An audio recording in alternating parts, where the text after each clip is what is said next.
When I was a kid in the suburbs of Chicago, adventure meant Quetico Provincial Park, up on the border of Minnesota and Canada. The name implies the place was small, but Quetico is a 1,000,000-acre nature preserve, so big you could go days and days without seeing another soul. We would go on camping trips up there, weeks of canoeing and portaging, seeing bears and moose and deer, sleeping under star-soaked skies.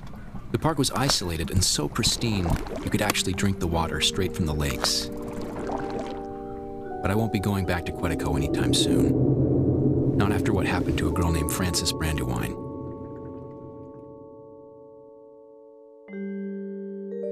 Frances was 17 at the time, black-haired and with a reckless nature, determined always to leave the well-trod path, to break new ground and be alone. A few years ago, Frances was up in Quetico with her family. They were in a remote part of the park, camped on the shore of one of the deeper lakes, a lonely body of water carved millions of years ago by a passing glacier. The deep part of this particular lake was rumored to be about 300 feet. One night after her family went to bed, Frances took the rowboat out, planning to find a quiet spot in the middle of the lake, lay on the bench of the boat, look up at the sky, and maybe write in her journal. So she left the shore, rowed for about 20 minutes, and when she felt satisfied that she was over the lake's deepest spot, she lay down on the bench and looked up at the night sky. The stars were very bright, and the aurora borealis was shimmering like a neon lasso. She was feeling very peaceful. Then she heard something strange. It was like a knock. She sat up, guessing that the boat had drifted to shore and run aground, but she looked around the boat and she was still a half a mile from shore. She leaned over the side to see if she'd hit anything, but she saw nothing. No log, no rocks. She lay back down. She told herself it could be any number of things: a fish, a turtle, a stick that had drifted under the boat. She relaxed again and soon fell into a contented reverie. She had just closed her eyes when she heard another knock. This time it was louder, a crisp, like the sound of someone knocking hard on a wooden door. Except this knocking was coming from the bottom of the boat. Now she was scared.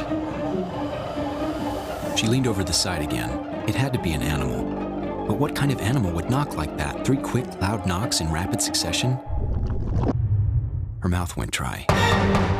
She held onto each side of the boat, and now she could only wait to see if it happened again. The silence stretched out. A few minutes passed, and just as she began to think she'd imagined it all, the knocks came again, but this time louder. She had to leave. She lunged for the oars. She got them in place and began rowing. The water was very calm, so she should have made quick progress. But after rowing feverishly, she looked around, and she realized that she wasn't moving at all. Something was keeping her exactly where she was. Again, she tried rowing. She rowed and rowed on the verge of tears, but she went nowhere. She stopped. She was exhausted. Her heavy breathing filled the air. She cried. She sobbed. But soon she calmed herself again, and the boat was silent again for 10 minutes. Then 20. Again, she tricked herself into thinking she'd imagined it all. But just like before, just when she was beginning to get a grip on herself, the knocking came again, this time as loud as a bass drum.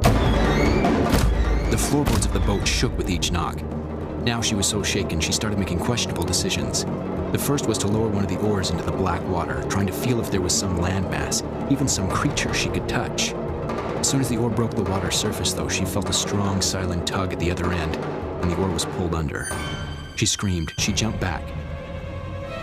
And now she had no options.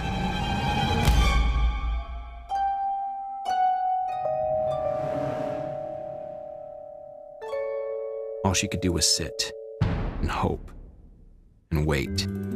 Wait for the morning to come. Wait for whatever was going to happen to happen. The knocking went on through the night. She passed the time writing in her notebook. And it's only because of this notebook that we know what happened that night. Frances can't tell us. She was never seen again. The boat was found on shore the next day, empty but for the journal. On those pages were her frantic jottings, all written in her distinctive handwriting, all but the last page. When the journal was found, that page was still wet, and on it were 4 words, looking as if they'd been written quickly with a muddy finger. They said, "I did knock first,